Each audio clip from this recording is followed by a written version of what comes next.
Welcome to Undisputed. We are live from Los Angeles. I'm Jenny Taft here with Skip Bayless, Shannon Sharp. How we doing, guys? Oh, fine. What's funny about that? I'm always happy. It's about to go down. Really? And I switched Somebody's about to go down. I switched up my breakfast this morning. I'm feeling good. Oh, really? Yeah, Did you take a picture I feel of it? dangerous. You announced that you were on the show yesterday because I asked you if, when you were a Denver Bronco, if you had Instagram, would you have posted your breakfast from the locker room every day? Yes, you would have. I would not have. You would have needed cell phone breaks as a Bronco. No, I would yes, not. you would have, because you get them on schedule on this show every day, what do we get, like 12 minutes? Yeah. And then you get another break. Am I right? And things. Yep. Got 2 phones out. Why you keep saying that, Skip? You're just a product of the Cliff Kingsbury Memorial. I mean, Day, I right? do stuff in front of you hoping that, you know, it's going to stay between Skip and I. You're a millennial. Clearly, that's not the case. Millennial. Sorry, no secrets are safe around here, Shannon. We have a lot to get to on today's show. Should Antonio Brown stop talking about the Steelers? And is Kevin Durant officially the best player on the planet? No head shaking yet. We're going to start here with LeBron because things haven't gone as planned in his first year in LA. He's missing the playoffs for the first time in 14 years. And even though LeBron is averaging about 27 points a game, he's also missed 21 games this season. ESPN's Brian Windhorst wrote about LeBron's struggles, including his health issues and whether this is the end of his prime. Windhorst wrote, the scenario has left this question for the 34-year-old. Is this season an outlier, or will it be the new normal? Is this season health-related, age-related, or interest-level-related? Is this just like James's relatively underwhelming first years in Miami, or back in Cleveland, or his Michael Jordan in Washington What? years? Yeah. These are questions sometimes being asked within the Lakers organization, within James' own support team, and even by James himself. Some heavy words there, Shannon. Should the Lakers be concerned about your guy LeBron? Absolutely not. The Lakers have a lot of issues. LeBron James isn't one of them. How about worrying about who's going to be your next coach? Who are you going to get in free agency? And can you surround LeBron James with shooters? That's what you should be worrying about, Skip Bayless. Let's be all the way 100. When LeBron James was in the 4th seed, no one worried about was this one an outlier season. Nobody can question it. The only thing the questions and the alarm bells start to go off because LeBron James is out of the playoffs. That's the only reason. If LeBron James was in the 4th spot or the 5th spot, let alone the 1 or the 2, we would not be asking these questions. Well, we might be, depending on what his PER was at this point. Well, how about this here? He's 28, 9, and 10 since the All-Star break. Does that sound like a guy that's on the decline? Now, maybe he's not as impactful as he once was, like he drugged that team. You remember, there's a general manager said he took 4 cadavers to the NBA Finals. So maybe he needs 2 of those cadavers to be alive and well and kicking with a pulse or something, Skip Bayless. I love this is all you. You make me, ooh, Skip, I'm so upset at the Lakers that for me, it's hard for me to believe that LeBron James would start to question his mortality, even though he sees, and after he sees how well he's playing. Granted, Skip, and Jenny said health issues, as if there's more than one. It's an issue. It's singular. It's a growing. He hadn't had the back problems. He hadn't had the hamstring. He hadn't had shoulder. It's an issue. Yeah, it's health-related, but there's no issues or shoe at the end. Is this season health-related, age-related, interest-related? But this is what we do know, even in a normal walk of life, whether you're a professional athlete or not. As we start to age, sometimes things start to go wrong. I just believe this is an outlier. I believe that he will get with his training staff and he'll say, okay, guys, what can I do? Do I need to drop 5 pounds, 7 pounds? Do I need to do more Pilates, more yoga? Do I need to become even more flexible than what I already am? And so, but I believe, Skip, LeBron James doesn't know this.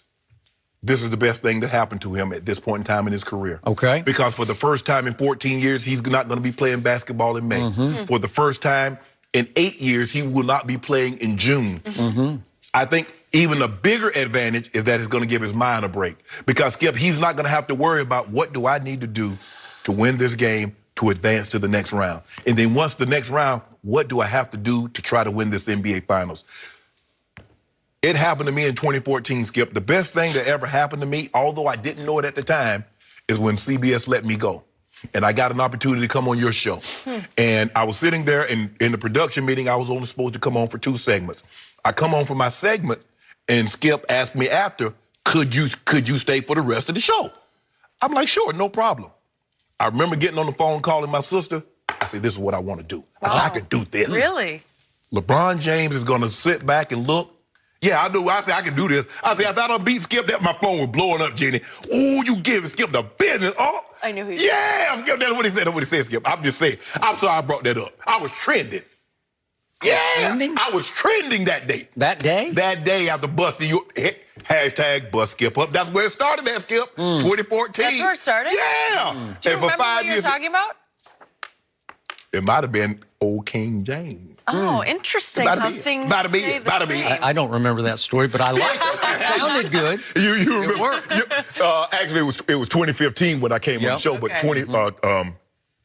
came on several times. Yeah. But Skip, I just think the thing is that had LeBron James still been in playoff contention, well, if he's in not contention, in the playoffs, 4 seed, 5 seed, I don't think we're having this discussion. I think because he's not in playoff, because this is uncharted territory over the last decade and plus. Because we haven't seen LeBron James outside of the playoffs, and we definitely hadn't seen him play like he's playing right. See, I don't think he's playing that bad. It's just that what we saw him in the playoffs last year compared to this year, man, there have been very few guys that have had that kind of playoff run throughout the entirety. We've seen him have a series like one round, but he did that for the entirety of the playoffs, and he played 102, 104 games. You played all of them. Yeah. And led the NBA in minutes, led the NBA in playoff minutes, and had the highest differential between number 2 with Klay Thompson. So all I'm saying is, Skip, Lakers, you're going to be just fine. LeBron James, you don't get to scale this mountain having doubts. Edmund Hillary did not go up Mount Everest thinking, I don't know if I can make this. That ain't how LeBron James think. He gonna sit back. He gonna take a month off. They gonna get on one of these lots over here and shoot space jams. He gonna have a basketball court out there. He'll be right. Wait till next year. Wow, is the show over yet? I don't know. Yes. Your show, Are you done? I'm done. Wow, that was a lot of. Lane over here. He doth protest too much. He defends and defends and over defends because it's hard to defend. It ain't nothing. It's easy to defend. Quick point of order.